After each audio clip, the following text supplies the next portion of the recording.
I'm talking whipped cream, my comfy clothes. I'm talking whipped cream, my comfy clothes. I'm talking whipped cream, yeah, whipped cream. Rub it all over your body. Yeah. Yes, yes, yo. I'm like that Wu-Tang Clan with the meat. This cream, cool whipped cream, rules everything around me. Now rub it all on your body. Mommy, use a hottie, killing this shit. You can call me Johnny. Oh, no, my name's Ozzy, but not Osborne. Cause since I was born, it's been more like Microtron. And yes, that was a reference to The Office, motherfucker. Got it. Whipped cream, my comfy clothes. I'm talking whipped cream, my comfy clothes. I'm talking whipped cream. Well, this that whipped cream. Rub it all over your body. Yeah. Little whipped cream in my comfy clothes. What I need after a night of too much Tito's. Well, 2 Motrin and a bag of free towels. Yeah. 2 Motrin, a bag of Fritos. Yeah, 2 Motrin and a bag of free towels. Then I hit the drive-thru, Taco Bell, give me a burrito with my amigo. Yeah, 2 Motrin and a bag of free towels. I'm talking whipped cream, my comfy clothes. What we talking about? I'm talking whipped cream, my comfy clothes. I'm talking whipped cream, yeah, whipped cream. Rub it all over your body. Rub it all over your body. Whipped cream. Well, 2 Motrin and a bag of free towels. I don't know about you, but all of a sudden I want whipped Fritos. Well, 2 Motrin and a bag of free towels.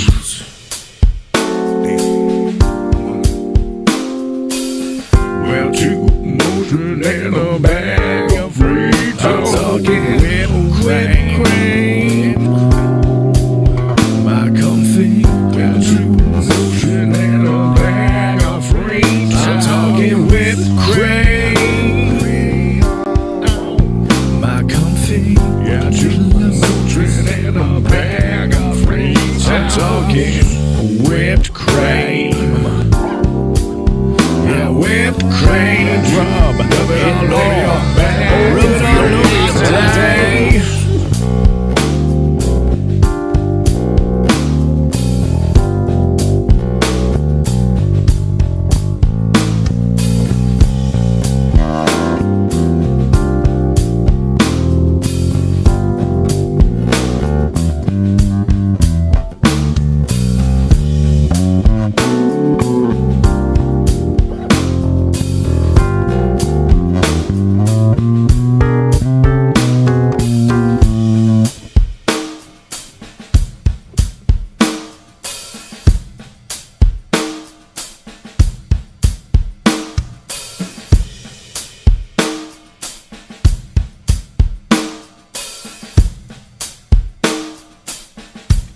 In a bag of Fritos. 2 Motrin in a bag of Fritos.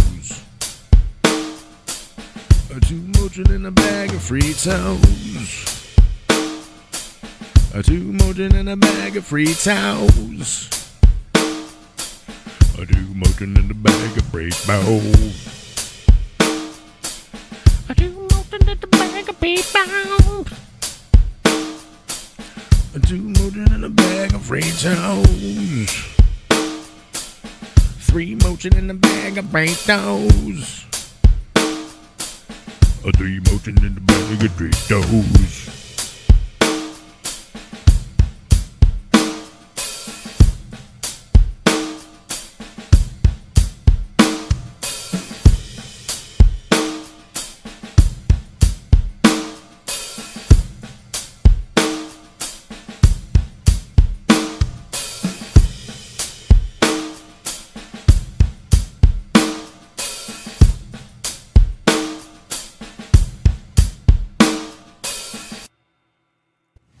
Hey, Nick. Sean Spicer. I understand there's some controversy brewing about how many subscribers you have on YouTube. You have more subscribers than anybody. And it's probably the biggest, largest YouTube subscription that anybody's had. But also, it's not numbers that matter, Nick. And I know everyone's going to quibble over this, but it's content. It's quality.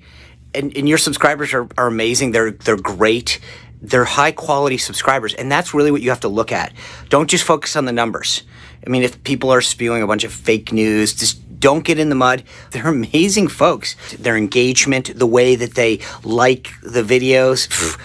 Anyway, I hope this puts this to the end. I hope that this controversy is over, and we know who the real YouTube subscriber champ is, and it's you, Nick.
That what you see in the name? Okay. Hello, everyone. Thank you all for joining us. Welcome to After Dark. It's been too long since we've done one of these. The call-in number is open, so you guys can all call in. It's 484-2-IN-TIME. That's 484-246-8463. The number is pinned to the top. It's in the description. It's in the title. There's no excuse. You can also just come on in and join us. It's live.intimeshow.com. Come on in. I'm keeping an eye out for suspicious like Christians who want to debate Christianity. Oz is in the live chat. I've fallen for that 3 times now. There will not be a 4th. What's that expression? Fool me 3 times. Shame on you. Anyways, so thank you all for that. Spicy. I knew we had to start with Spicer today. The one, yeah, I would love to get Obama. I don't know that he's available for one of those. The only other one that we're missing, I was saying this earlier, is Vicente Fox. In time will not pay for no fucking wall. Just like exactly and okay, you gotta be a bit of a political wonk to understand why that is fucking hilarious. But, hey. So thank you all for joining us. And again, call in at any time. We also are taking comments from Twitter. We're streaming live to Twitter right now. We can take Twitter comments. All you have to do is @InTimeShow or #InTimeShow, and we will get those comments. So let us know if you have anything you want to talk about. Now, we covered the January 6th the final report today, and as Andrew and I talked about it, and there was one comment based on what Andrew had said earlier. When it started, Andrew, you were talking about how this has to be stopped because you can't permit this to become the new normal. And Herschel Walker at least acknowledged his defeat, but he is a minority of candidates coming out of the right now, and fewer and fewer seem to be willing to say that they will concede defeat. More and more are challenging it and saying, oh, well, this was rigged, yada, yada, yada. So are we too late, do you think, for stopping this? Do you think that, by this point, the damage has been done and this already is the new normal? I think that it's dangerously close to becoming the new normal. We first kind of saw this with Stacey Abrams in Georgia refusing to acquiesce and concede the election, and I believe it was 2016, or maybe it was 2018, saying that she was the rightful governor of Georgia. And then it started spreading, and then of course Trump made it. Trump has to do things bigger and better than everybody else. And then even like Larry Elder was running for governor in California. The day the election started, before they even started counting any of the polls, he had already said, well, we've seen indications of fraud and shenanigans going on, and this might not be a valid outcome for the election. And so we're seeing this. So many more people make these kinds of arguments, which is one of the reasons why I'm like, I understand your argument about not wanting to have at least the appearance of political parties trying to prosecute their opponents just because they're their opponents, which is one of the reasons why it's like, we really don't want to prosecute the previous administration. But of course, that's led us to the point where somebody feels bold enough that they can just try and remain in power, doing clearly illegal things that won't hold up. So I'm willing to risk that in order to put a stop forcefully to it now, before it gets any worse. One of the questions you had wanted to ask was, did I think that it was already too late? Had we already gone too far down that road? And I think that we are dangerously close to that point of no return, and that the only method by which we can pull ourselves back from it is to prosecute all improprietary actions, all illegal actions. Make sure that we are investigating the hell out of everybody, all of our political leaders, so that if they are doing anything illegal, they're going to get charged for it. At the very least, people are going to be very mindful of the things that they're willing to engage in and the things that they're willing to do. And I think that's the only way that we can really stop this from getting worse. So we could have used much softer measures, 4 years ago, maybe 5 years ago, but it's taken us a while to get to this point. And if we don't do something fairly drastic fairly soon, I think we may cross that point of no return. I also want to ask you, we talked about this earlier. I want to ask you a bit more about how you felt the overall presentation was. I certainly liked it, but we do have a caller, so we're going to bring the caller in and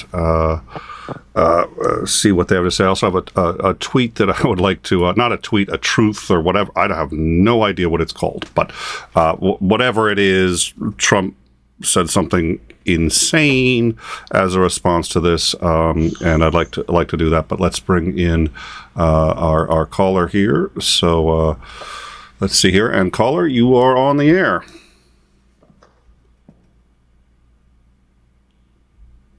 Nick, do you enjoy rubbing whipped cream all over your body?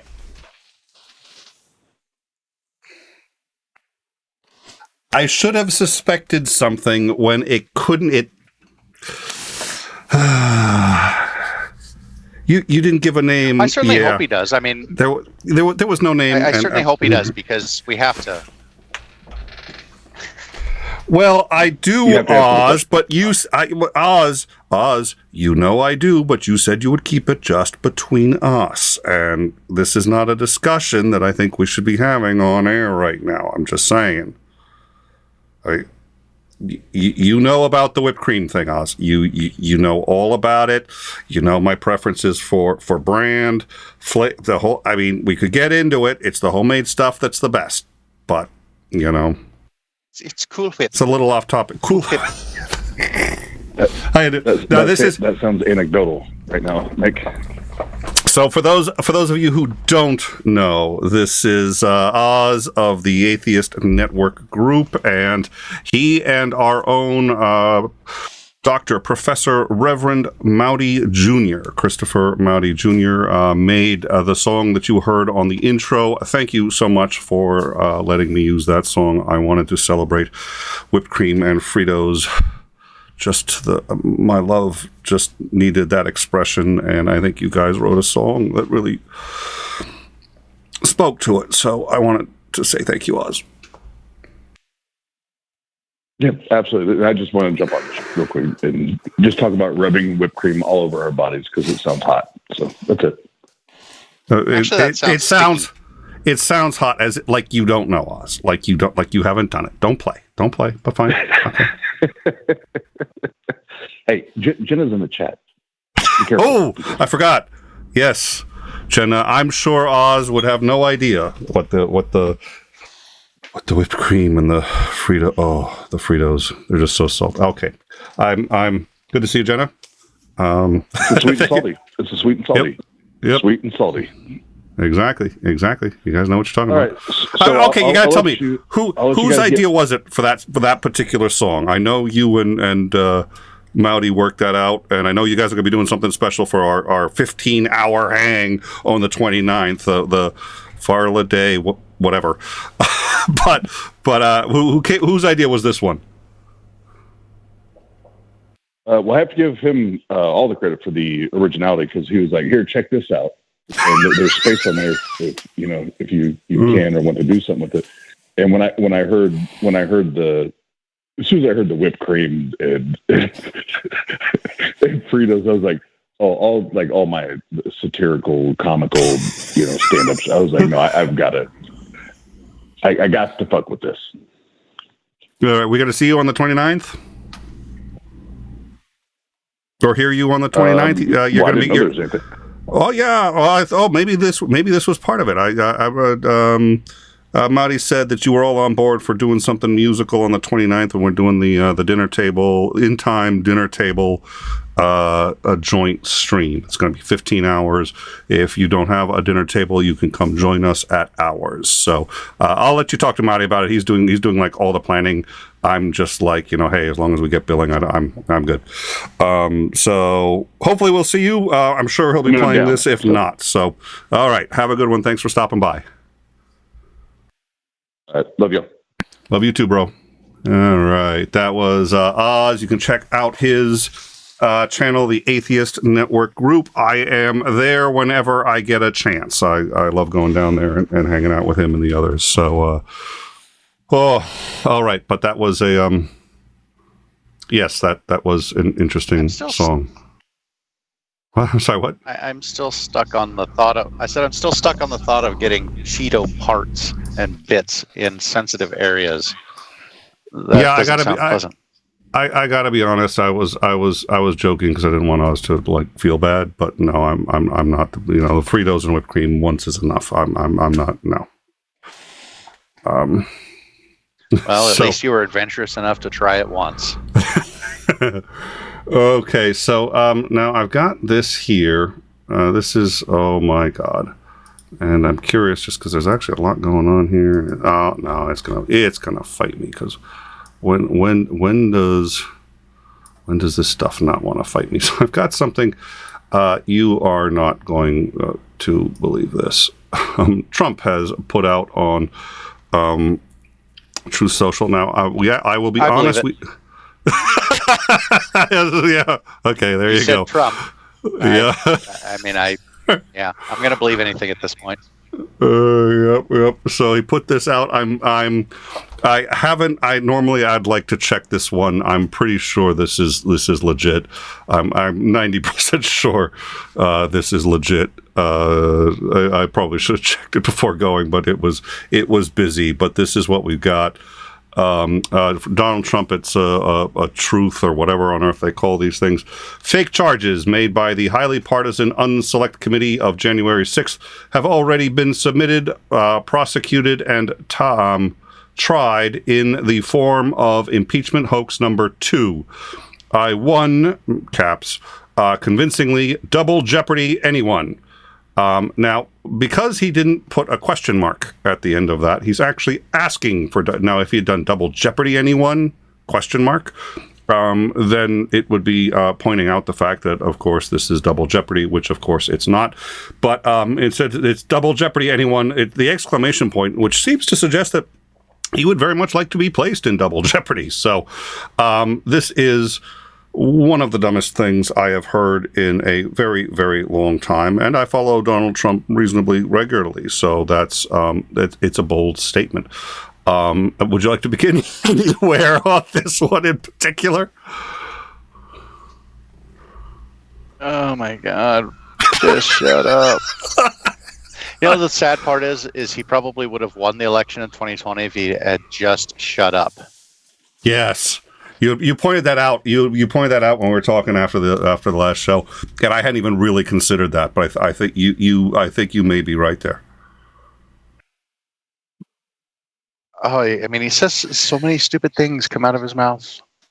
Yeah, he clearly doesn't understand exactly what double jeopardy is. Somebody probably mentioned it because they were watching old reruns of Alex Trebek, and then he was like, "That sounds like a great thing." Well, that must be what they did to me. It's like, no, those are two entirely different bodies, and they were over completely different issues. So how is this working in your brain? At this point, he's scrambling for anything at all. Yeah, and since I have now managed to piss everyone off, it's like now I have people on the right that are attacking me, and people on the left attack me, and it's like, what the hell? It's like, how can you support a non-Republican? He's been a Democrat his whole life. He's clearly not conservative. He spent more money than was ever known to God in his administration. He wasn't upholding of individual rights protected by the Bill of Rights to the Constitution. We started trying to ban a bunch of firearms stuff. How are you still supporting this man? It's like he did some straight up third world dictatorship, abducting people off the streets. It's like, how are you still supporting him? How? And the only thing I can come up with is because he pisses off the libtards. That's it. That's his only redeeming factor, is that he causes people on the left to have meltdowns. Yeah, no, I think that's the only reason they voted for him. To the people on the right. Yeah. So it took me a second. Yes, to the people on the... No, I agree with you. And in fact, I think, I think we give people on the right too little credit, actually. A lot of people, especially the further left you go, sit there and say, Jesus, how stupid are the people on the right? He lives in a mansion. He uses a golden toilet, literally, and they think he's one of them. No, actually, they really don't. But they think that he will defend them and allow them to say what they want. And for that, he's one of them in principle, and they'll certainly stand up for him and do almost anything for him. I think at least the ones as they get further to the right. But no, I don't think they ever really thought that he was one of them. It didn't matter, and they're happy to say it. I don't think they're that stupid. They're just not that stupid. It's easy to say that they're that stupid, but they don't want to say what the truth is, which is he allows them to say things that they would like to say and haven't been allowed to in quite some time. And he pisses off the liberals. I mean, he really gets under their skin, and that's like the number one job qualification for them right now, or at least back then. So, yeah, no, I think I think you got it. All right, I'm going to quickly check the live chat, and then again, if you want to come into the show, you can go to live.intimeshow.com, and on any web browser, any computer, any phone, it should work for all of them. It's a Teams client or a web client. You can use either. Come on in, live.endtimeshow.com. Or you can give us a call and, I should have more caveats about giving us a call, Oz. Give us a call. The number is in the description. The number is in the title, and the number is pinned in the live chat. It is 484-246-8463. Try not to reverse the number. That's 484-2 in time. And let's see. There was Well, we'll try to call the thank you for outing us on the OnlyFans. We really appreciate it.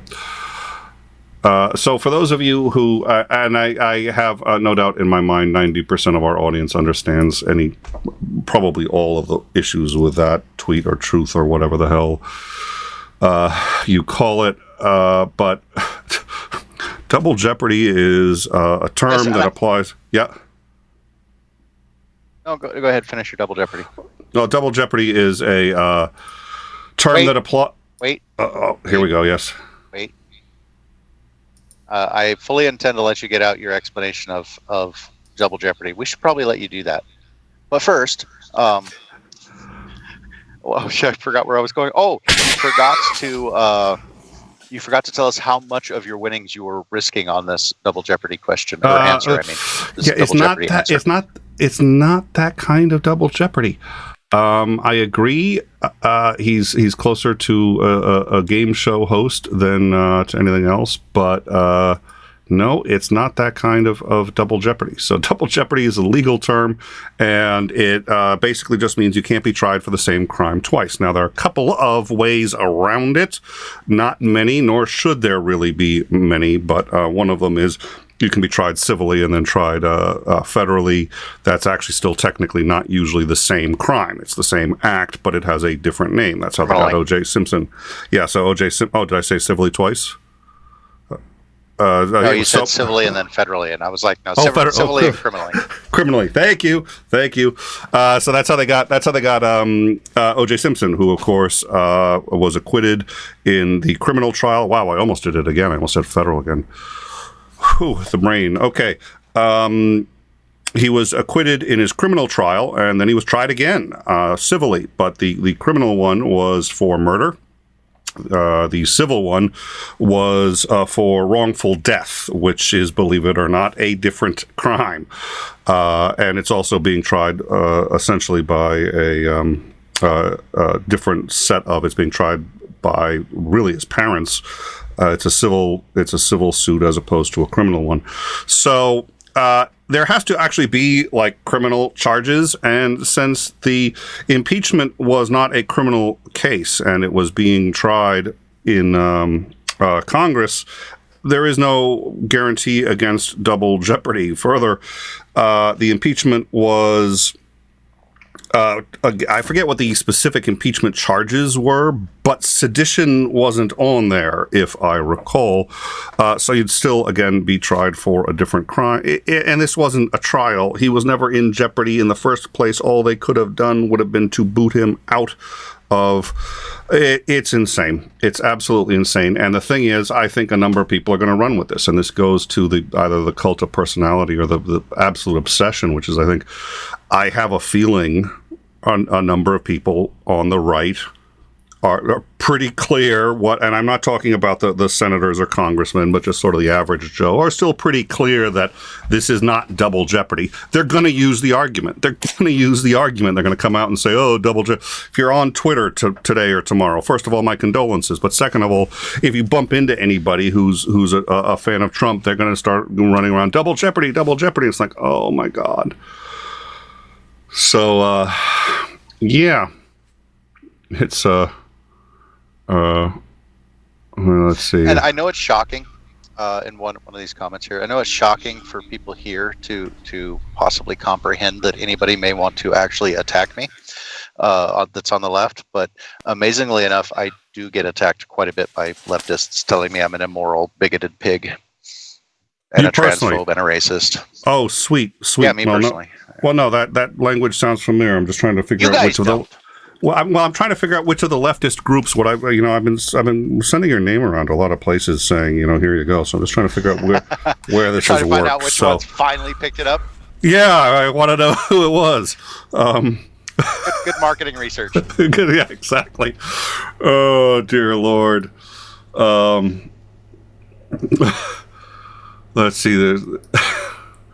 All right. I'm also trying to keep up with live. Just have a great today. This morning, actually, very early this morning when I first got up at about 3 a.m. I had my fastest Facebook group membership ever. It lasted a whole of 10 minutes. And it was a mutual friend of the wife and I that's from New Zealand that moved up here because she has a fixation with American cowboys. So she had posted something, another group had posted a meme about how they're sick and tired of all these people wearing cowboy boots and hats and suddenly are all Western cowboys because they watched an episode of Yellowstone. And I was like, okay. So I was like looking through some of the comments. I was bored. I was trying to wake up. And so I found this group. And so I joined it. And it was people complaining about fake cowboys. Essentially the fashion cowboys versus actual, real cowboys. So I'm not entirely sure what real cowboy even means, but so they were making a bunch of this stuff, and one of the things they were making a big deal out of were the rules of cowboy hats, the history and rules of the cowboy hat. And I'm sitting here thinking, okay, well, I grew up on a ranch, a beef cattle ranch in Wyoming. I have done guided horseback tours across the Red Desert in Wyoming and across the Oregon Trail, going across South Pass in Wyoming. I have trained horses professionally.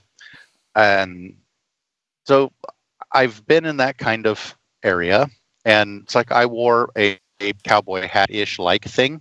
It was closer to the hat that like Indiana Jones wears, and if you actually watch the movie The Man from Snowy River, the hat that the main character Jim Craig wears, it's the exact same hat he's got. It's actually an oilskin hat. And I grew up in Wyoming where lots and lots of people wear cowboy hats, and there's some superstitions around cowboy hats, like you don't put your cowboy hat on your bed. But it's not just the cowboy hat. You don't put your hat on the bed. It's an omen of death. So there's a lot of superstitions surrounding it. But I'm like, the rules? What the hell do you mean there's rules to cowboy hats? It's like I grew up around lots and lots of people that wore cowboy hats, and we didn't talk about no stinking rules. There was etiquette, which applied. It didn't matter what kind of hat you were taking. Like when you talk to if you were indoors talking to a lady, you would take your hat off. But these are more professional. If you didn't know the woman, you would take your hat off. You take your hat off going inside when you're eating. So a lot of these are just like etiquette rules and weren't specifically to cowboy hats at all. And so I was kind of pointing out, the absurdity of some of these things that they're talking about. It's like, God, you guys sound like a bunch of the people on ice road truckers that have to make up drama to make trucking halfway interesting, because it is a boring as fuck profession. And I don't know how they managed to get through so many seasons of it, because it was all the made up drama, which is literally made up. That's not real shit that happens. And they, so I got called all sorts of stuff, told I wasn't a real cowboy, didn't know what the hell I was talking about. And that riding a dude horse on the beach didn't count as actual horseback riding. And so I had all these people going off on me. And so I had to tell the wife about it when I got up, or shortly after that happened. She starts laughing. So she makes a Facebook post. So my husband, who actually grew up on a ranch in Wyoming, has done, horse training professionally for, a world-class breeder, for a horse merchant, I guess you'd call them, has done guided horseback tours, was a trail boss, isn't apparently a real cowboy. Because he pointed out that there aren't really rules to wearing cowboy hats. Well, and to be fair, a real cowboy is. Yeah. But I piss everyone off. It depends. Well, everybody here loves you, but it depends on how you define real too, because a real cowboy, if you really want to talk about it, it is necessarily going to be black. That's all the first cowboys were black. Period. End of discussion. No, they weren't black. They were Mexican. We can get into it if we want to. Hold on one second, though. Because there's so I did want to. So you are wrong. Crimes get investigated to find the responsible people. People don't get investigated to find crimes. I don't know. I may have misspoke and said something that. So I just wanted to get that one up there. That's mostly true, and I shouldn't have implied the opposite. That's not entirely true. If they know a crime has been committed, they try to find, if there are other crimes associated with that, the cover-up, so on and so forth. But if you really think that this is the case, I completely concur, and so hopefully we'll stop the digging for dirt on Hunter Biden, because it doesn't seem to be that's how he's apparently been presumed guilty by Congress, which isn't even an investigative body. But let's see. All right. They didn't mention all the crimes. Trump is guilty. It's just January 6th, and that was one of the things that we talked about sort of at the end. I thought they did a spectacular job of just laying out January 6th, and it was funny because I was looking at it from beginning to end, and I was trying to put myself in the mind of somebody who has a vested interest in denying this, and I still found it was doable. Just in my own head as I'm watching it, I'm seeing the riots and the police. It's like, well, these things happen all the time in this country, and hey, let's and just sort of trying to do it, but it was less doable than it's been in the past. And I think if you're a member of Congress or anything, this was. You don't have to admit that this was compelling, and you probably can't, depending on your political allegiances and alignment. But at a minimum, and I can't wait to see what if anything. I want to know what the numbers are, how many people watched it, and how many people were swayed by it. But I thought it was pretty damning when all was said and done.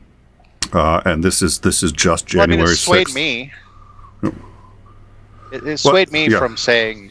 Pretty much having the opinion of this is more or less a political witch hunt, that they just can't let go of Trump, to actually there's a there, and it really ought to be looked at by the Department of Justice, and anything they think they can even remotely prove, they ought to bring charges. So that's a fairly significant swing. I mean, not that I was a fan of Trump before any of that either, but I still thought it was a political witch hunt in the beginning. Yeah, and I remember the first time we covered this and talked about the first one, and it was difficult because there is so much to cover. And on one of these things, there's no smoking gun. You have to look at everything. You have to try to figure out what was his mindset, because a huge amount of it is his mindset. If he knows that there's violence, and if he says, okay, everybody, we're going to go up there, and today we're going to make a real change in how this, that's a different context than if he doesn't know there's violence. If he really thinks that there was fraud, that's a different context than if he didn't. So you have to hit all of these points to get towards being able to say that, and you had pointed out, he hasn't had a trial yet. He did have the opportunity to rebut some of this. He didn't. Frankly, if I were him, for the most part, I wouldn't, because you're rebutting it in a hostile environment. He's rebutting in court and rebutting in front of a Congress that's already in front of a committee that clearly already thinks you're guilty, are two different things. But he hasn't had a chance to rebut it. But nonetheless, it's phenomenally compelling, and it's very hard to see. Given everything that everybody said, it's hard to see how he isn't on the hook for this one. So.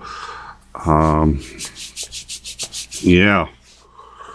All right, let me... the committee failed to give us a list of everyone who received part... That's a really good point. That's an excellent point. There was a couple of things. I was interested, first of all, in the witness tampering. They had alluded to that prior, and this is the first time they brought it up.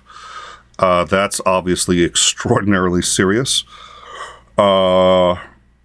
And I'm glad that that one, I don't doubt that one in the least. Yeah, I don't doubt that one in the least.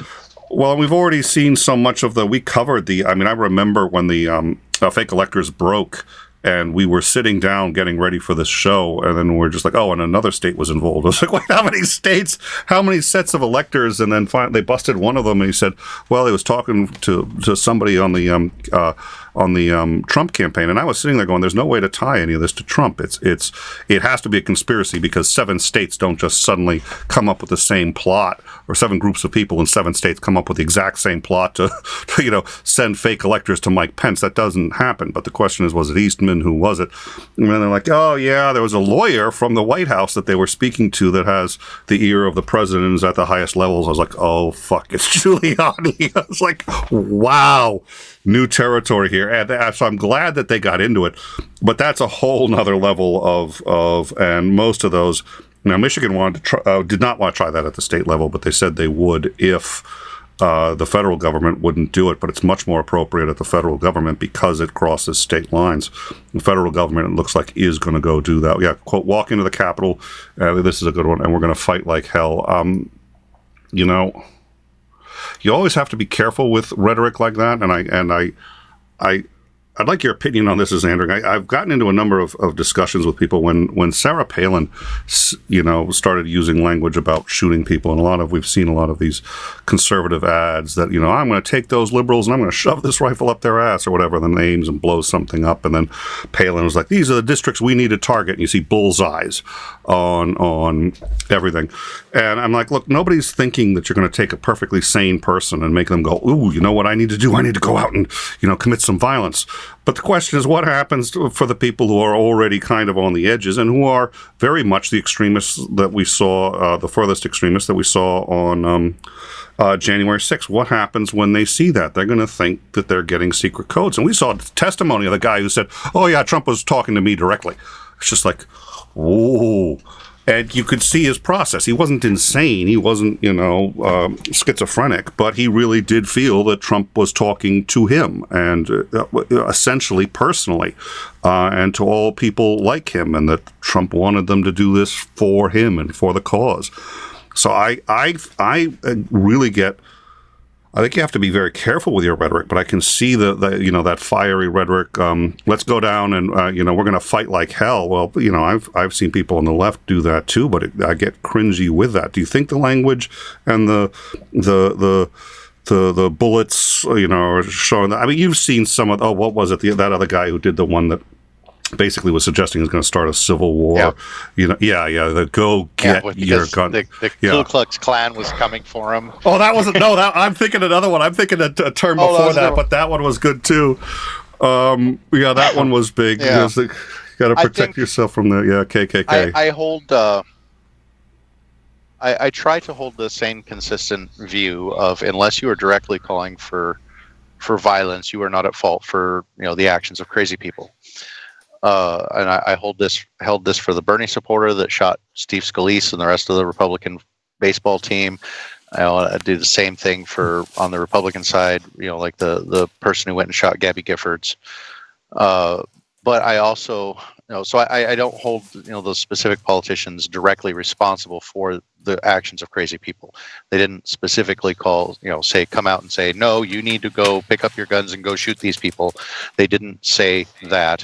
There wasn't an actual call to violence there, and there's a high bar for that to prove in court, and I think with good reason. However, I'm going to get out my sword and start chopping off hands. So we should be very mindful of the rhetoric that we're using, especially today, because there are crazy people. We know that there are crazy people out there that will say, "Oh, yeah, you're talking to me. Oh, we need to go fight like hell. Oh, yeah, I got lots of guns. I got lots of ammo. I can go. We can really put up a hell of a fight." And we see that happens. I mean, the political language and the political rhetoric that of this kind of level has happened throughout all of history.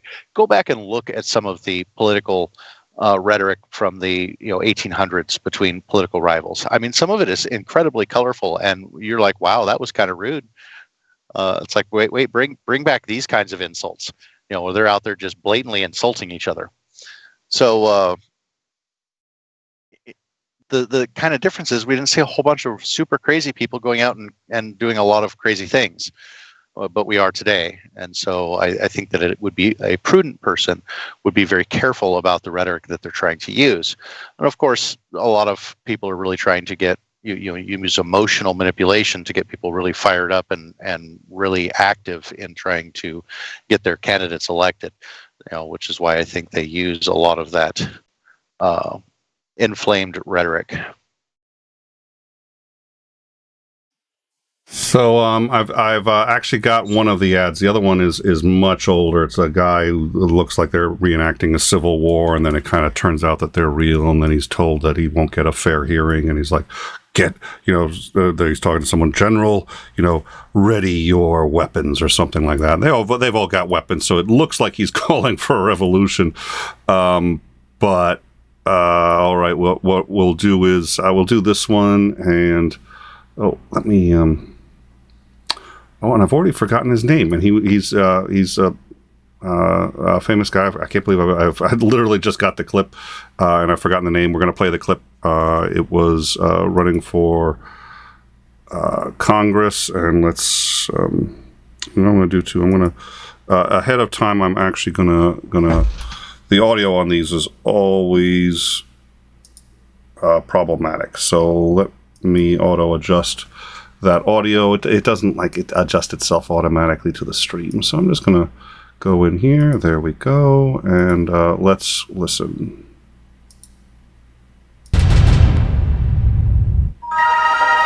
Democrats like to say that no one needs an AR-15 for self-defense, that no one could possibly need all 30 rounds.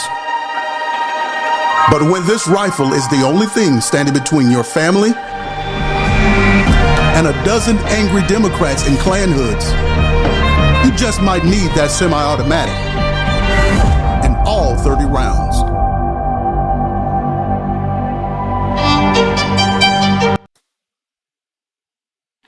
Yeah. We should probably just have that one in the archives. I think we're going to be referencing that one again. I love the Democrat. Yeah, that's going to need a hotkey right there. Put that right into the soundboard. I love too the Democrats. I've gotten into this argument before. What was the other one? I was arguing with somebody. And before I get into this, that reminded me of the one other story I didn't mention. We had been talking about. You were talking about cowboys. My father worked a number of years on a ranch, and they actually had guests, and I was going to talk about the time that he basically robbed all of the guests on horseback, but that's a whole nother story. If you want to call in, the number is 484-2-IN-TIME. That's 484-246-8463. You can also get in touch with us, just any web browser, live.intimeshow.com. Come on in and join us. Let's see. Yeah, I was arguing. Somebody was just like, "Well, you do know that?" What was her argument? I've forgotten. Something about the fact that, of course, the KKK are all Democrats, and I was just like, well, first of all, Democrats were Republicans back then. They were on different sides of the political spectrum, and but yes, it was founded by Democrats. That was also like how many years ago? I wouldn't hold conservatives' responsible for the founding of the KKK, and I don't think you can hold Democrats responsible for, even if it was the same political party, and it's not. Democrats in Klan hoods. Democrats don't usually wear Klan hoods. They've got their own problems. I've got objections to the left, especially the far left. They wear black masks and black clothes. Well, you certainly do have, you can have certainly militant on the left. So, well, what is it? I think Greenpeace is considered one of, if not the top terrorist organization in the world, believe it or not. I was shocked when I learned that. But in terms of actual damage done, property damage done, lives are occasionally lost. They work hard to avoid that, but it does happen. That was a shock. But if you look up the top, watch Whale Wars. Yeah. Oh yes, I've yep. So let's see. We've got a couple more here. I just want to put up a few things from. In high school, I was in a debate team, and I had to do a debate on saving the whales. And so because it was open for audience, it was debate thing, you can come in and see it. So my mom saw it, and she thought it was really funny. So when she was in Jackson Hole at the Cowboy Bar, Jackson Hole, she saw a shirt, and she saw it, and it's like, I've got to get that. I still have the shirt too, and it says on the back, it says, "To hell with whales, save the cowboy." At some point, I miss my father. I learned to tell stories from my father, and he was a brilliant storyteller. And this is the other thing. I'll tell stories about the stuff I've done, and everyone's like, wow, you've done so many interesting things. No, I've done about the same number of interesting things as most people. The difference is I know how to tell a story, and I know which ones are the ones people want to hear, and it's usually not the ones that I found most interesting at the time. If people looked back on their own lives and figured out what was, interesting to other people, I think most of us would have a much bigger reservoir of stories. My father had worked on a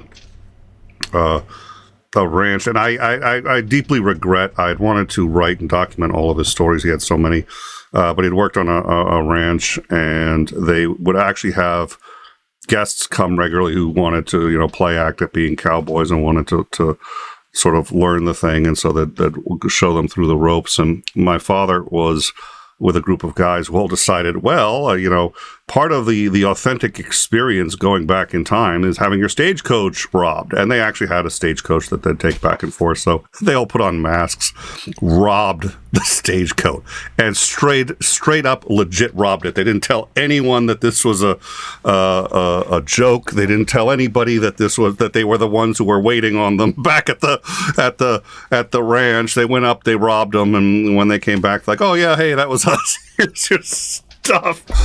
Oh dear Lord.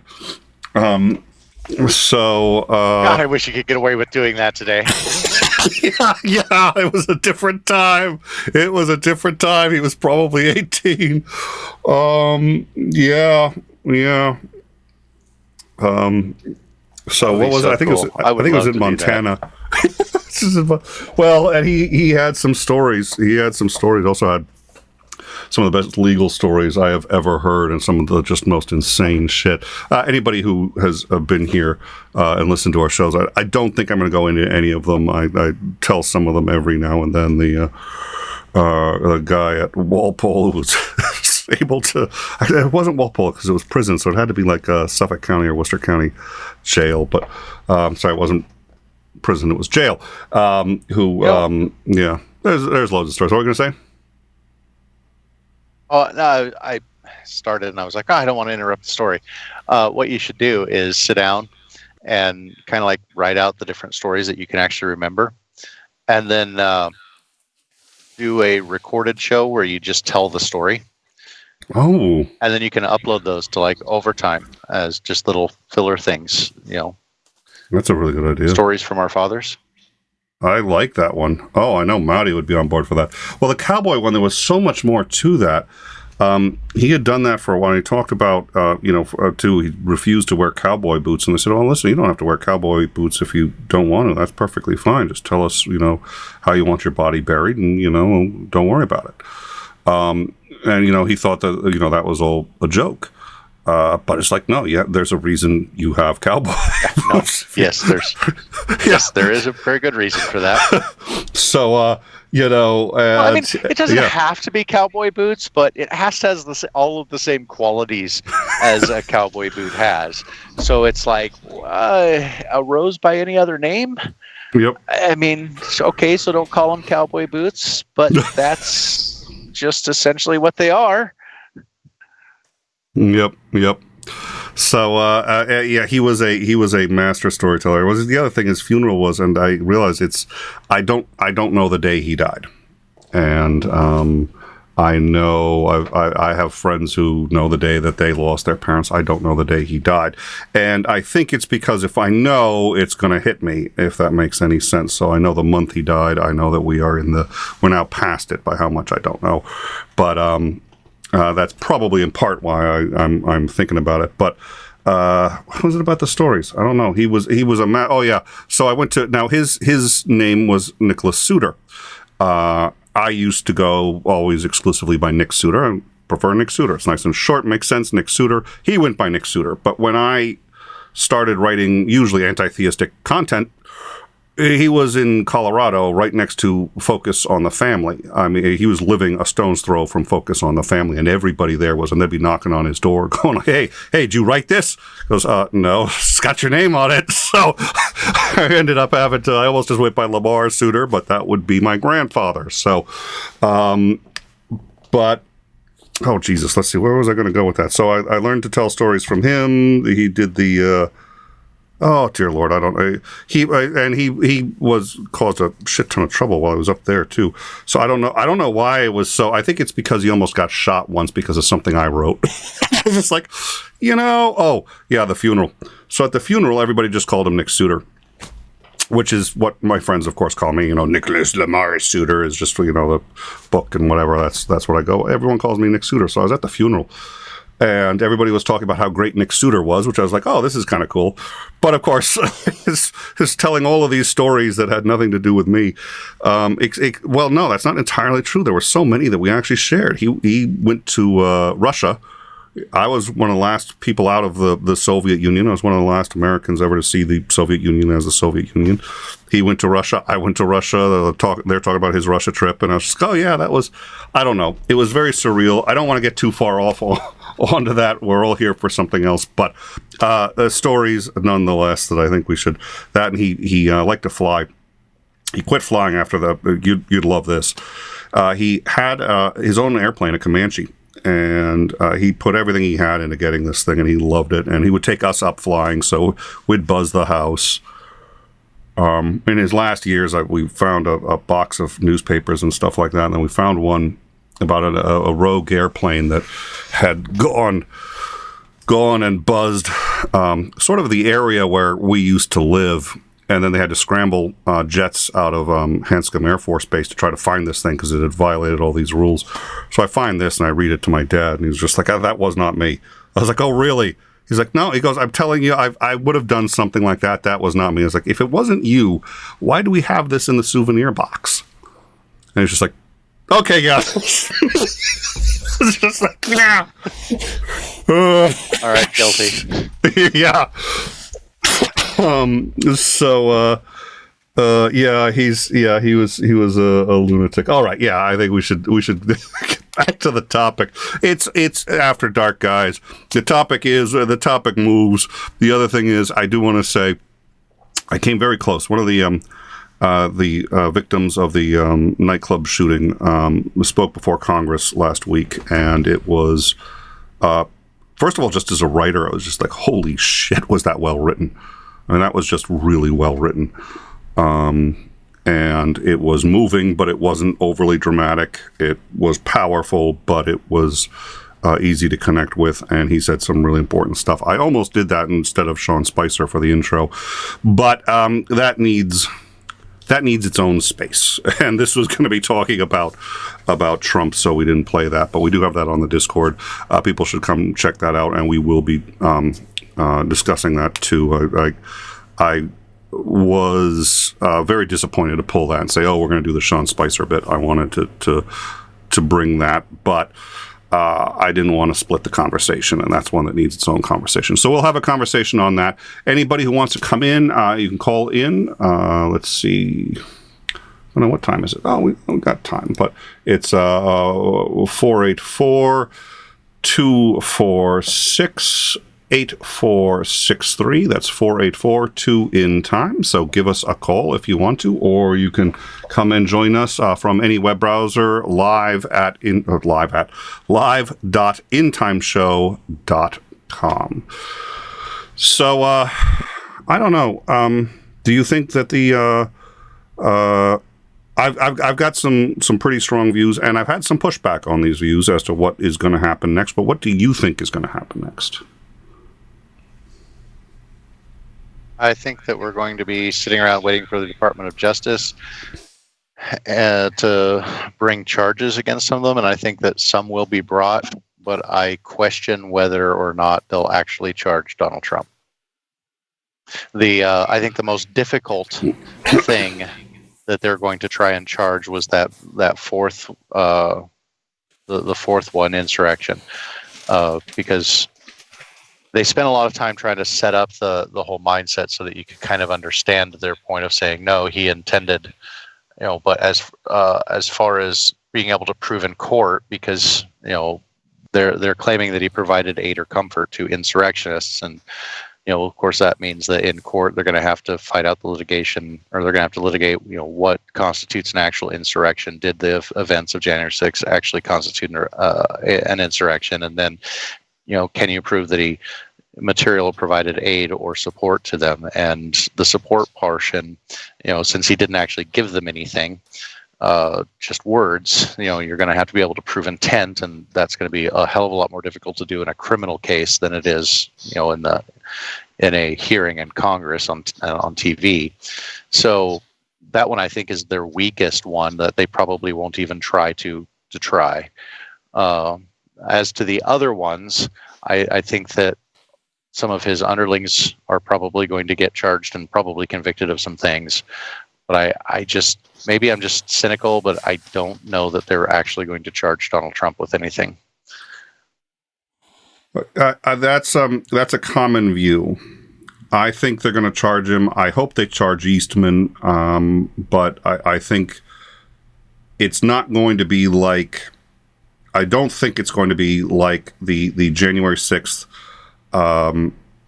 trials that we've seen so far, where they've basically tried everybody who was involved and been nailing most of them. I don't think it's going to be that broad. I think it probably should be. I think it won't for any number of reasons. I hope to be wrong. I'm not like 100% on this, but my suspicion is it won't. I do think they're going to charge Trump, and I think they're going to be pretty aggressive about it. And the reason is Merrick Garland is a really serious guy. And he takes this kind of thing very seriously, and ultimately the decision is going to land on him. And I think the special prosecutor that they've got, special prosecutor, oh dear Lord, what's it? I'm going to say special prosecutor till somebody in the live chat corrects me. The new guy, it's not a special master, it's oh my God, maybe it is a special prosecutor. No, it's not. It's the, I don't know, but the one that they just assigned, that Merrick Garland announced that they've just assigned, that guy's serious, worked at The Hague. And working at The Hague, by the way, doesn't necessarily just mean, you're the best of the best, but they take things at The Hague pretty seriously too, and it usually takes some experience to get up there. So I think he's going to come back with a very precise, and I think it's going to be a thorough and complete report, and I think Merrick Garland is going to take it seriously. Now, the bar for bringing charges is just that you believe a conviction is possible. So, at the time that you're looking at it, you say, okay, I think it's possible that this person can be convicted. If it's not possible to convict, if you don't have enough evidence, if the evidence is so narrow that you don't believe a conviction is possible, it's unethical to actually attempt to convict. You're not allowed to take, those long shots. You need to sit there and say, at a minimum, there is enough here that a conviction is, at least in theory, possible. Now, what does that mean? That gets complicated, obviously. But I think there's already enough for Merrick Garland to do that. So the question is Merrick Garland the kind of guy who's going to do it? And I think the answer to that is unequivocally yes. So I think he's going to do it. He's already got enough to do it. He's just dotting the I's, crossing the T's, and he doesn't want to do it on his own. He wants to do it after all the stuff comes in. I mean, that is a possibility. Appointing the special counsel, Jack, what was his last name? Why can I not ever remember his last name? Dorsey. Jack Smith. How could you forget something like that? Oh, it ain't Jack Dorsey. Smith. Jack Smith. Jack Smith, yes. Sorry, what? Oh, Stephanie threw me. Thanks, Steph. I'm sorry, you were saying?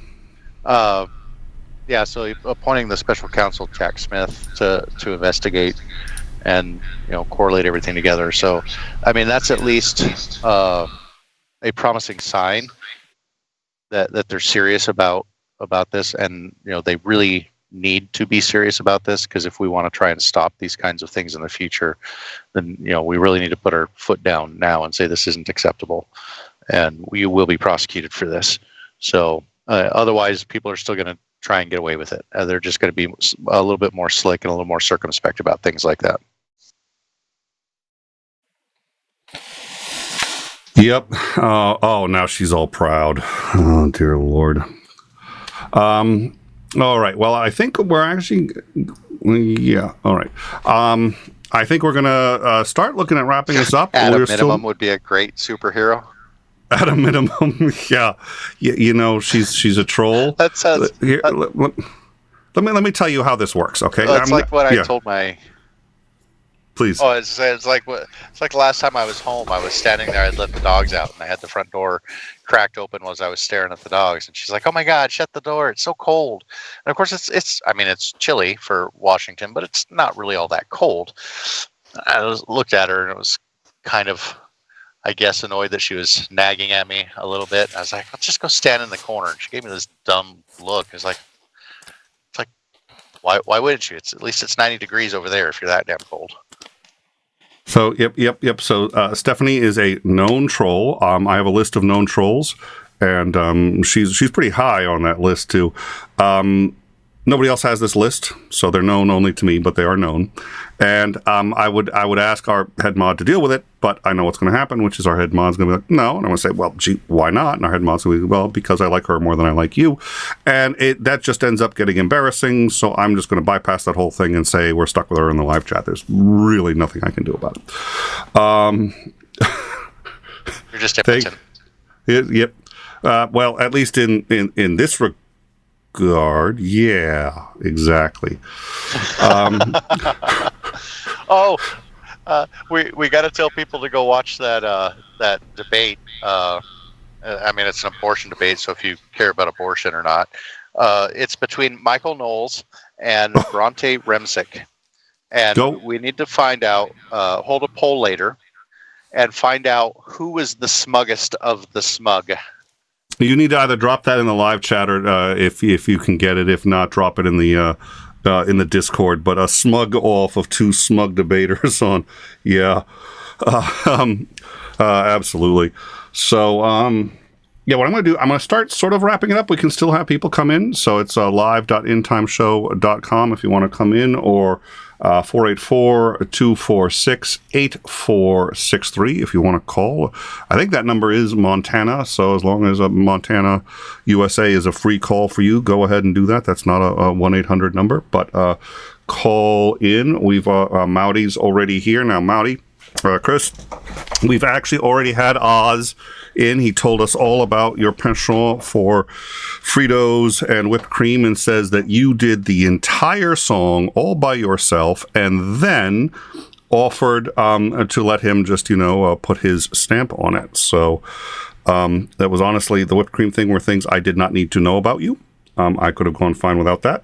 You want to write that kind of music, go right ahead. I'm sure you have friends you can send that to. Doesn't have to be me. So that anybody who wants to hear that was the standing by music that we played. And so I need to issue a correction. Oh, it's a very yes, important please. Correction, because you screwed up big time. Oh, Horribly I'm sure. Screwed up. When haven't I? We got to just fire you now. Uh-oh. Okay, that's a fact. The number to call in used to be 406, which is the Montana area code. Okay. What is this now? 484 is actually Allen. It's actually Allentown, Pennsylvania. Oh! Somebody's got like no excuse not to call in, but okay. So, all right. Well, and Mouty's channel, we discussed this earlier. The Lolliday Fammerings, I think I got it right. Lolliday, the joint. I'm happy to produce it. Just don't ask me to pronounce it. I was just about to say, just write it down and read it next time. That doesn't help. My brain shuts off when I see the characters. Something about seeing that. I'm just going to have to sit and I just focus want and to see you do sit it. there staring at this word and go. So you already know it's. Oh dear Lord. It's going to be an in time. It's a Larladay Fammering. I think I got it. We're gonna be doing that with a dinner time. So dinner time. Wow, the dinner table. That's going to be 15 hours on the 29th. If you don't have a dinner table, I hope you will come and join us at ours. This was the brainchild of Christopher Mowdy, who's on our live chat and who our audience has seen many times on this show. He is graced us with his presence, and we're happy to see. Is that right? Is that right? Is anything? Am I good on that? Yeah, sure.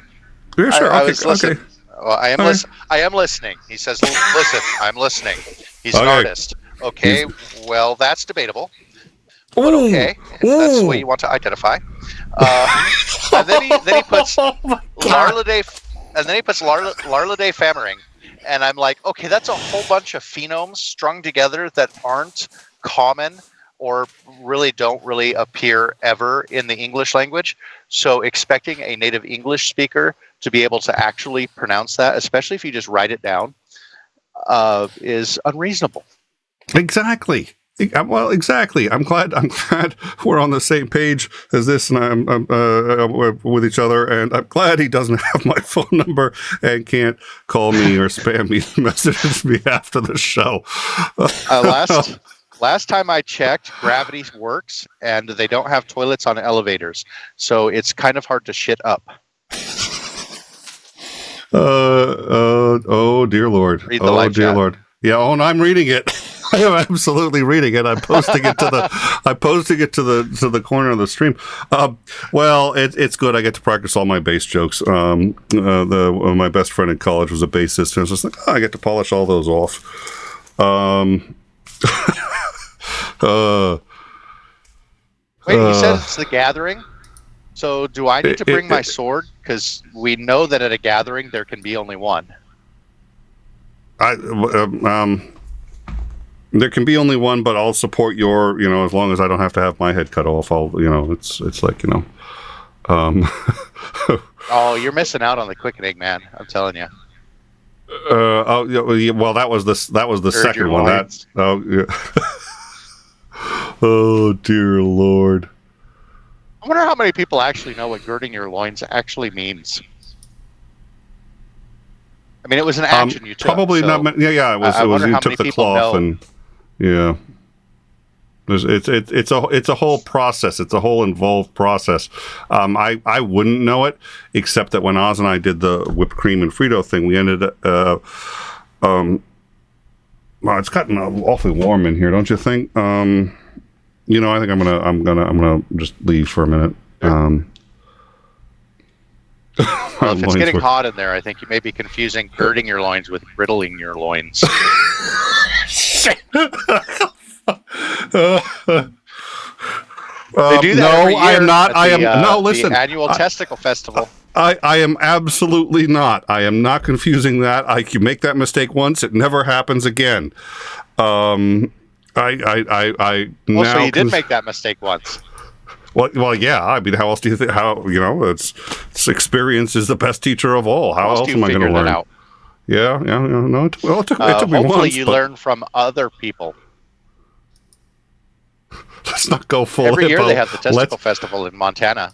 Let's not bring back the hippos. I don't want to discuss the hippos again. Let's not. We don't want to discuss the power struggles at the upper echelons of the world, where it isn't really underwater 4D chess like everybody thinks it is, or these backroom secret organizations pulling all the levers of power. It's more like hungry hippos. Let's go with that. That wasn't where I was going, but we will go with that. Macmillan's in the live chat. I was going to throw him under the bus. Okay, thank you. Good. I will take the lifeline. I did just have that. We don't need to be thinking about prostate stimulators for hippos. Well, listen, overexcite them and fry them. Well, yeah, well, it wasn't. I mean, that was a problem that admittedly was an issue that I think needed to be addressed. It was the rogering the hippos afterwards that was just, I thought, went too far. But which is why, of course, we're bringing it back up again. It's after dark. The rules change. You get to talk about anything. Oh dear Lord! So that's why we've gone all over the place. There hasn't been a straight line of conversation yet tonight. No, it's been a whole bunch of left turns. Yep. Thank you for that tidbit of wisdom, Mr. Mowdy. Well, and that's good to know. I just we're not talking about a man; we're talking about a hippo. Presumably, the biology is the same. Although too. Well, that hippo. Well, I was going to say that it didn't work with the hippo. It probably did work with the hippo. It just like took a little while. Well, it's not just that it took a little while. It was sort of his last, I mean, this was, it was a lot of electricity. Hey, if you got to go out, that's at least the way to go. That's what I figured. I mean, I haven't done a study on it or nothing, but I figure, and then just, grab the sample and then run and be like, okay, here's the sample. We're not responsible for anything that happened after. Yeah. He was fine when we left. Yeah. Over in the corner smoking a cigarette, said, "Thanks, guys." Yep. Yeah, that's where we left the hippo. We gave him a Winston, gave him a light, bailed. Oh dear Lord. For those of you who are joining us for the first time, welcome to After Dark. All right. Well, what I'm going to do is I'm actually gonna disconnect the call line. If somebody wants to come in the last few minutes here, as we're slowly winding down, if somebody wants to come in, we're still open on the web interface, live.intimeshow.com. Just plug that into any web browser, and you can come on in. Other than that, like I said, it's like. Once you get to rogering hippos, I think you hit the high bar, you leave. We're going to Costanza this. Dear Lord. The one that you stumbled over and stubbed your toe, that bar. Oh dear Lord, and it's going down. It's going down, folks. There's after the hippo, there's nowhere. There's nowhere to go after that. So this one time that was in the high Thailand, note. when I was in the Navy. Oh dear Lord. I'm okay. Do you really want to find out if we can go lower? No, I don't. I do want to find out if the mute button. Do you know where the term "a dog and pony show" came from? No. Okay, hold on. Okay, you know what we're gonna do here? We're just gonna close his shield and mute him. You cannot get rid of me. Oh, you shut yourself off too. That's funny. One of these days, I will get the right button connected to the right shield. It's not going to be today. Join us on the Discord. We're going to be following. I do think there's going to be more on this. There's going to be more on COVID. You had said you wanted to have student Dr. Ben and 𝐒𝐚𝐥𝐈 back next week to talk about what we've been seeing too. So I'm going to reach out to both of them and see if next week. Yeah. So hopefully, it'd be worthwhile. I think so too, and I think there's a lot going on there, and China is just exploding with COVID, and it's become a thing there, but we're also learning a lot about it. This, I think, is, believe it or not, going to have an impact on Taiwan.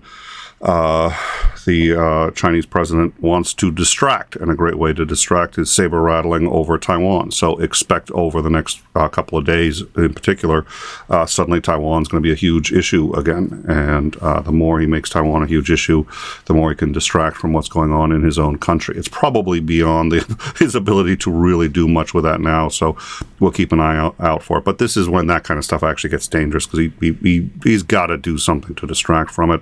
A lot of the protests had been much more about actually removing him instead of. They do actually have small protests reasonably frequently in China, but they're over very specific, localized things. They're not ever about removing somebody from office or any kind of significant legal reforms. This is rare, and they're seeing a significant amount of that. So, after the events of Tiananmen Square, can you blame them for not protesting widespread about large-scale issues? No, you cannot, and unfortunately, that kind of stuff is terrible. It is immoral. It is a crime against humanity, and it is extraordinarily effective. So, no, I think you're right. So, I think there's going to be a lot to cover. Like I said, we've also got overtime coming up. We had hoped to do it tonight, but we got booked because of the January 6th. So we'll be doing that at some point in the next coming days. We are going to talk about we're going to show that clip. You can also find that clip on our Discord, but I think that young man talking about, it's very hard to, every concept that you add to a sentence tends to add weight to it, and when you learn how to craft words well, you can put a great deal into a single sentence. Most good writers tend to do what I usually end up doing. Doesn't mean I'm a good writer, but and that's to be rather verbose when they're not really paying attention and not trying to write well, and that's whether it's written or speaking. And the reason is you get so used to having so many thoughts per square inch of page that you want to try to still get that stuff, but you don't have the ability to condense it because you don't have the time. Hence, Mark Twain saying, I apologize for the length of this letter, but I didn't have the time to write you a short one. So you can appreciate when somebody really is capable of showing a point of view using eloquent but really approachable language. And he talks about what his life has been like, both before and immediately after the shooting, and the cynicism of politicians who have been using trans issues to say that someone in a wig reading One Fish, Two Fish is as dangerous as any of the other dangers. One of the most dangerous things in this country today, and it's a great way to make your way towards the Oval Office, but it is not a good way to have a healthy, happy society, and couldn't be further from the truth. So we'll be discussing that, I think, a bit on overtime. I do miss that we haven't gotten to that yet, but we're going to discuss that on Thursday. We're going to have Commander Lance McMillan back. Right now, we're back to doing the downtimes with him, and that's fun. Hippos notwithstanding. It's not quite the same thing as talking about the military, but Ukraine has slowed down a bit, and we're going to save most of that for Friday, 1 p.m. Eastern, when we're going to have Operator Starsky on, and we are pretty confident this time he's going to be able to make it. He has gotten a lot done to improve his ability to communicate with the outside world, and we always appreciate being able to see him. It's not easy. He is a Ukrainian National Guardsman who has obviously been his life has changed recently. So we're going to be talking to him on Friday, and then we've got coming up Larla Day. Have you got? You told me to write it down, but you saw it written down. It's like, it's not just me, right? I mean, that is straight up legit Larla Day fan rings. Yeah, there you go. So that wasn't bad. Yeah, I think I got it. Hooked on phonics. Worked for me. All right, and now I'm being told to answer my phone. I didn't see anything coming in. If I check the... why do I have a sneaking suspicion I'm going to have a call on here? Actually, I was going to say I should unmute my phone, which I try to mute for streams so that it doesn't go off when rude, inconsiderate people end up calling me. But, I'll... like me? Oh, yeah. There's been calls coming in, but because I am professional and I mute my phone. Oh dear Lord, no, do not call back. Do not call back. Oh, hitting the button because I want to see the message, and instead, no, just don't do that. I'm going to put this down. I'm going to put this down over here. And so why is he calling me? I mean, I know he's got my number. It's just, the call-in number on the show is. Dear Lord! Say, there's a do I answer this or not? phone number.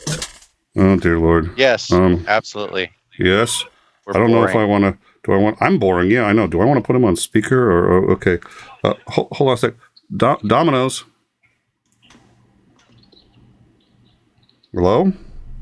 No, I'm sorry, sir. You can't legally do that to a pizza. No, I mean, what you do with it is your business, but... Wow! Okay. He wants... okay. We're gonna try something here. I've never done this before, but In Time is always revolutionizing audio. We're gonna put him on speaker, so hold on a sec. That is him on speaker. Whoa! Take it, get it out. I am a grown man. I'm an artist with a prostate. I don't care that your exes were hippos. That's not a nice way to talk about your exes. So confusing, broadcast. God damn it. I'm pissed. That's all. All right. Thank you for your contribution. This is yet another innovation on In Time for YouTube. And Well, I mean, the only thing any of us caught was all right. pissed. Hold on. That's all I have to say. I'm gonna up the volume so that people can hear you more. And I just hung up on him. I'm gonna turn that off. And no, yes, Tell him there is a number directly on the screen. That if he just called that number, then we could actually hear his I'm gonna apparently grown-ass man rant.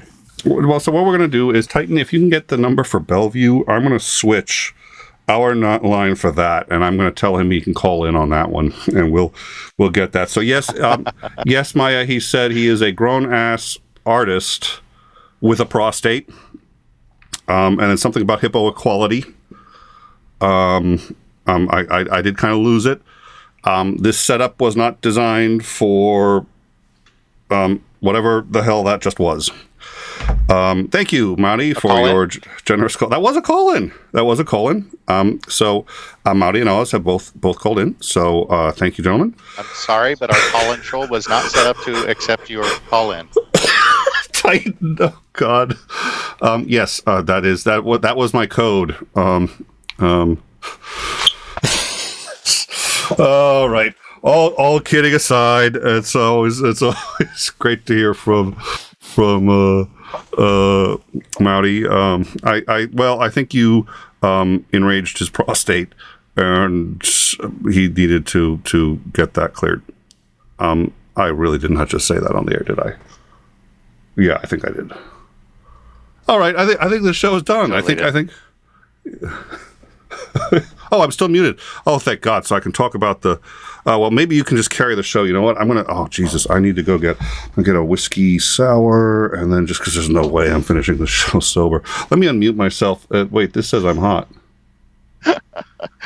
There's no way I'm finishing this show sober. Ha! Joke's on you. I didn't start the show sober.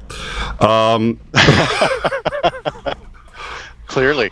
All right. Now we appreciate hearing from Marty's prostate. I think it had some excellent points. I think it's something that we should all think about. Are you tonight. seriously? Are you seriously telling me that Mowdy was talking out his ass? Yes, that's exactly what I'm saying. But I was trying to point out that his ass, it may have been an ass, but it made some legit points. I couldn't understand all of them, but I'm sure I'm sure it was just a delightful comment. I don't know. The audio didn't really come through. All I caught was I don't even remember what he said now. I can't even remember what he said. Yeah. All right. Well, listen. Thank you all for joining us. I suspect we're going to have to talk more with his prostate. Why in the hell did he even bother calling you? He knows how to get into the dang room. Yeah, that is the other thing. He can't get into the room. He's got the permanent link for the room, so he could have come in. But he could have called the Pennsylvania number on the screen too, and then we all actually could have heard what he said. I just turned that off.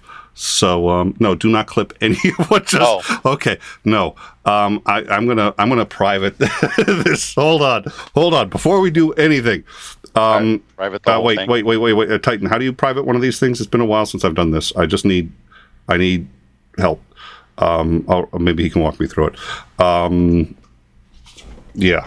I think if we private this thing, I already have 4. Thank you, Maya. Your support and generosity towards the show is so appreciated. All right. So, any final thoughts before we go? Either we've covered a wide breadth of things tonight, from rogering hippos, which has now come up twice. On our that's 2 more times than I really expected it to be honest, and I like to try to think ahead of. To be fair, yeah, the only reason it came up a second time was because it came up a first time. So, can you really count it as 2 times? Any final thoughts? Oh, I've moved beyond thoughts at this point. I mean, when we got back into the hippos and what happens in that does do it. Yeah, Thailand, and I just kind of I lost. You brought up. I had nothing to do with Thailand. That was you. You should go. Should go. Beautiful place. Interesting people. And God knows what's on those food plates, but I just pointed at it and said that looked good. Yeah. I think I'm just gonna go upstairs, or I'm just gonna crawl into my bed and weep. I think I'm good with that for the next couple of weeks. It's good. It's been a good show. Everything's fine, folks. Everything's fine. We got everything under control. You know, I was talking to oh dear Lord, I already said was let's not go full hippo, and you went there. So be it. Yeah, I know. Well, I was never credited with being that smart. I was talking with Neil deGrasse Tyson. I said, we're going to do an After Dark. You want to see what the show's like, and want to come by and see if you want to do a show? I go, sure. Sorry, Neil. I'm sorry. We're good. This doesn't happen very often. It's just like mostly just After Dark. I'm just saying. I was going to say, of all the shows that you would tell Neil deGrasse Tyson to watch, you pick the least scientific one we possibly could have. The most, yeah. Well, there's a whole history behind that, but that's for another time. All right. So I already went over. I'm not going to go over the schedule again. Join us on the Discord. You can find it there. You can talk to Lance about him and his proclivity towards hippos. I think it's fascinating. And otherwise, we look forward to seeing you for overtime and for downtime with Lance McMillan on Thursday. Thank you all for joining us, and have a wonderful hippo-free evening. Good night, all.